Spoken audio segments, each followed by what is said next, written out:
Hello दोस्तों, आज हम सिर दर्द हेडेक के बारे में डिस्कस करेंगे। ये अपने आप में एक, वैसे तो देखा जाए बहुत छोटा सब्जेक्ट है और अपने आप में ये बहुत बड़ा सब्जेक्ट है। जैसा ओबियस है, सिर दर्द नेचुरली ये सिर में ही दर्द होगा। और हेड इंग्लिश में बोलते हैं।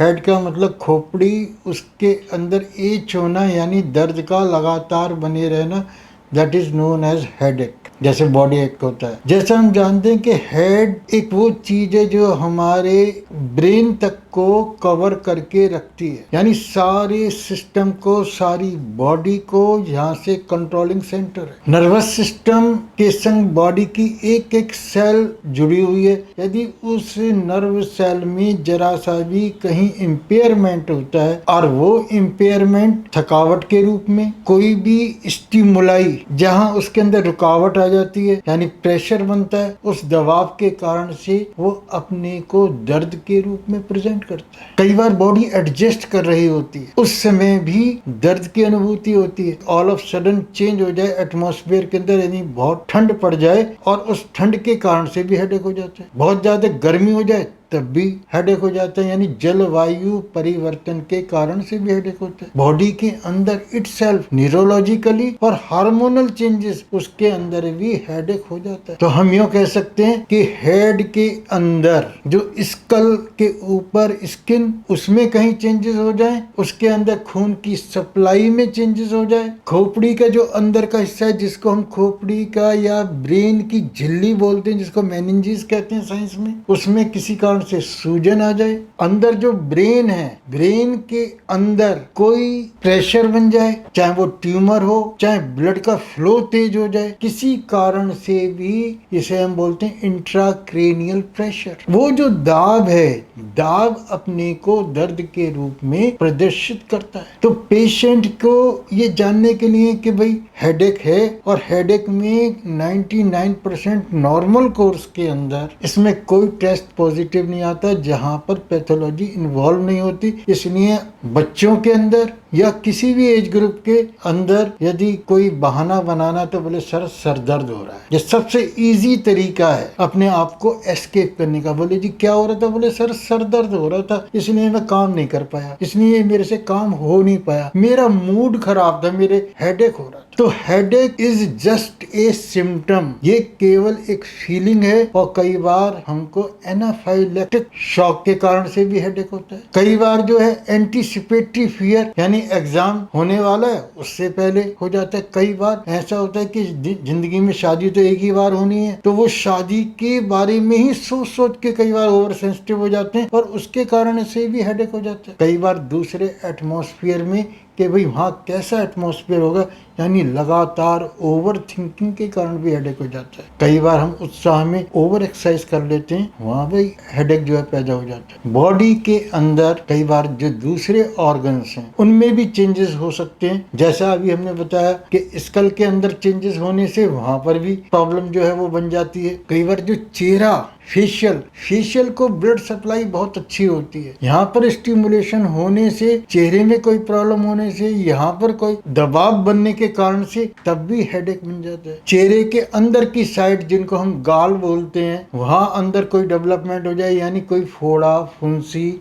या कई बार बी कॉम्प्लेक्स की कमी होने के कारण से वहाँ छोटे छोटे बॉयल्स हो जाएं, जीभ में प्रॉब्लम हो जाए, तो वहाँ का जो पेन है वो रेडिएट होकर के वो हेडेक के रूप में दिखाई देता है। कई बार दांत में कैविटी होकर के वहाँ उस जगह पर रेफर्ड पेन ऊपर की तरफ जाता है, और वो भी हेडेक के रूप में दिखाई पड़ता है। कई बार गर्दन की जो हड्डियां हैं उनके बीच का गैप कम होने से, या वहाँ की मसल्स में स्पाज्म आने से, खासकर जो गर्दन की जो पहली 3 नर्व्स हैं, फर्स्ट, सेकंड और थर्ड सर्वाइकल नर्व, उनके स्टिमुलेशन से भी हेडेक पैदा होता है। अचानक ब्लड प्रेशर ज्यादा होने से भी प्रॉब्लम्स बनती हैं। कई बार कुछ ड्रग्स के लेने से भी प्रॉब्लम्स बनती हैं, और कई बार कई लोग जो किसी ड्रग्स को ले रहे हैं दूसरी ड्रग पे शिफ्ट होते हैं, तो उसके कारण से भी प्रॉब्लम बन जाती है। कई लोग एडिक्टेड होते हैं, जैसे अल्कोहल के या किसी तंबाकू के या चाय के, और वो किसी कारण से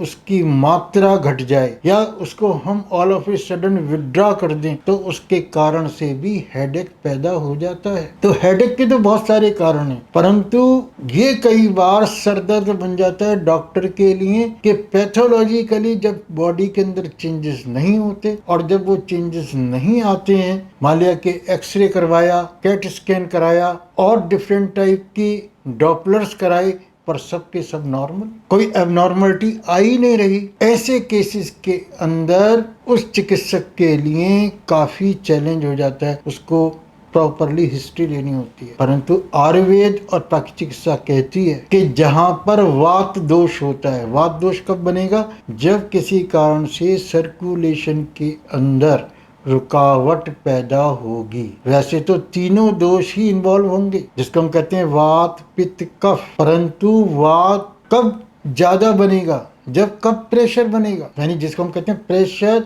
या वायु दाब, यानी कफ वहां पे जाके रुकावट करेगा, तो वहां भारी जो है वो फीलिंग आएगी, हैवीनेस फीलिंग, कि वहां पर कोई चीज का दबाव हो रहा है। कई बार क्या होगा कि वहां ऐसा लगेगा जैसे सुई सी चुभ रही है और जलन हो रही है, तो वहां पित्त की अधिकता है, और वायु के अंदर शरीर में खुश्की भी होगी, और उसके संग संग ये सिम्टम्स के रूप में हेडेक होगा। कई बार मोशन क्लियर नहीं होता, कॉन्स्टिपेशन होने के कारण से भी हेडेक होता है, या कई बार लूज मोशन लग जाए, बॉडी का इलेक्ट्रोलाइट डिसबैलेंस हो जाए, तो उसके कारण से भी हेडेक हो जाता है।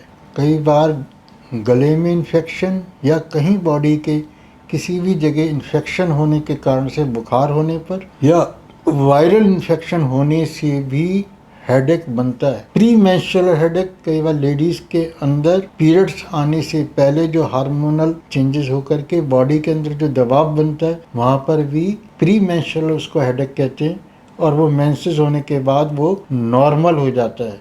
यंग बच्चों में जिसमें ग्रोथ हो रही होती है, तो आंखों की आई बाल जो है एडजस्टमेंट करती है, तो आई बाल और जो फोकसिंग है वो प्रॉपर नहीं होने के कारण से आई साइट वीक हो जाती है, और उस कारण से भी हेडेक होता है। मानसिक आवेग या क्रोध या किसी कारण से किसी से ईर्ष्या, वो जाकर के सबकॉन्शियस माइंड में बैठने के कारण से भी हेडेक होता है। कभी कोई इंसेक्ट काट ले, उसके काटने से जो उसका जो जहर है वो भी टॉक्सिसिटी फैला करके हेडेक को पैदा करता है। तो हेडेक अधिकतर त्रिदोष अंदर डिस्टरबेंस होने के कारण से होता है, तो इसकी चिकित्सा भी इसी के अंदर निहित है, यानी उस कारण को जान करके कि वो किस कारण से हेडेक हुआ है, तो सबसे पहला इसका ट्रीटमेंट है काउंसलिंग। एकदम से पेन किलर ना खाएं। जितने भी पेन किलर हैं वो एसिटिलिक एसिड कहलाता है केमिकली, ये खून को पतला करता है, तो इसके खाने से अधिकतर ब्लीडिंग के चांस बढ़ते हैं यदि हम लगातार अपनी मर्जी से सेल्फ मेडिकेशन करते हैं। तो कोशिश ये करें कि यदि कोई ज्यादा कोई कॉम्प्लिकेशन नहीं है, गर्म पानी में पैरों को रखें, जिसको हम बोलते हैं हॉट फुट बाथ, रेस्ट करें। कई बार नींद पूरी नहीं होती, या हम खाना समय पे नहीं खाते, या ओवर एक्सरसाइज करते हैं, तो इन चीज़ों से हम बचें, तो इसके कारण से भी हेडेक जो है वो कम हो जाएगा। और यदि फिर भी लगातार हेडेक रहता है, यानी कई बार कई लोगों में बहुत ज़्यादा एसिडिटी बनती है, जिसको हम बोलते हैं हाइपर एसिडिटी, और हाइपर एसिडिटी बन के ये ब्लड में भी पहुंचती है, और पेशेंट को उस समय नोजिया, वोमिटिंग जैसी फीलिंग, और उसके संग बहुत तेज़ दर्द होता है, जिसको हम बोलते हैं माइग्रेन। कई बार ये पूरे सिर में, कई बार साइड में, उन कारणों से भी जो है ये हेडेक बनता है। ENT department, ear, nose, throat, इनमें कहीं भी इन्फेक्शन होने के कारण से, या इनमें कई बार वायु का दाब पड़ने से, तब भी हेडेक हो जाता है। और कई बार जब हम पहली बार हवाई यात्रा कर रहे होते हैं और बहुत हाई एल्टीट्यूड पे होते हैं, तो उसके कारण से भी हेडेक वो बनता है, जो प्रेशर डिफरेंस की वजह से। तो हो सके एकदम से दवा मत खाएं, उस चीज को जान करके किसी योग्य चिकित्सक के सानिध्य में इस चीज को समझ करके अपना ट्रीटमेंट लें, तो आप इससे निदान पा सकते हैं। और इजीली हम कैसे साइकोलॉजिकली उसको जो है वो डील कर सकते हैं, क्योंकि इसके पीछे बहुत बड़ा मनोविज्ञान भी है, परंतु यदि शरीर के अंदर बनावट के अंदर जैसे परिवर्तन हो गया, जैसे दिमाग में कोई ट्यूमर हो गया है या कोई और ग्रोथ हो गई है या वेस्कुलर बॉडी के अंदर चेंजेस हो गए यानी खून की नलियों में हार्डनेस आ गई है या कोलेस्ट्रॉल बन गया है, तो ऐसी कंडीशन में पहले प्रॉपर निदान कराने के बाद ही उसका सम्यक उपचार करवाना चाहिए। धन्यवाद।